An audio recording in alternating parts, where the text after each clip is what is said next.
অপারেশনের পরে যখন ড্রেসিং হয়ে যাবে 3 দিন বা 4 দিন পরে, এই বেল্টগুলা পরে কিন্তু আপনি টি-শার্ট গেঞ্জি টেঞ্জি পরে বাইরে গেলেও কেউ বুঝতে পারবে না যে আপনার অপারেশন হয়েছে।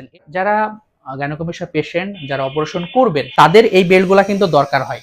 অপারেশনের পরে 21 দিন এই বেল্টগুলা পড়তে হয়। তো বাংলাদেশে যে অপারেশনগুলো হচ্ছে ডক্টররা কিন্তু গোল বেল্ট দেয়, আমি স্ক্রিনে দেওয়ার চেষ্টা করছি। তো এই গোল বেল্টগুলা কিন্তু অপারেশনের পরে ভালোভাবে শেপ আনতে পারে না, শুধু এইভাবে চেপে রাখে। হ্যাঁ, তো এই বেল্টগুলা পরলে কি হবে, আপনার শেপটা ঠিক রাখবে, পরেও কমফোর্ট ফিল করবেন। গোল বেল্টগুলা পরে কিন্তু আপনি অপারেশনের 3-4 দিন পরে বাইরে যেতে পারবেন না, কারণ বেল্ট পরে যদি গেঞ্জি পরেন বা শার্ট পরেন সবাই কিন্তু বুঝতে পারবে ভিতরে কিছু পরে আছে।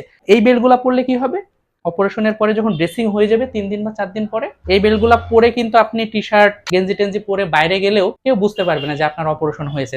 আর কলকাতা, চেন্নাই, আমেরিকাতে কোনো জায়গায় আপনার হলো গোল বেল্ট দেয় না, সব জায়গায় কিন্তু এই স্পেশাল বেল্ট দেয়, কারণ তারা জানে যে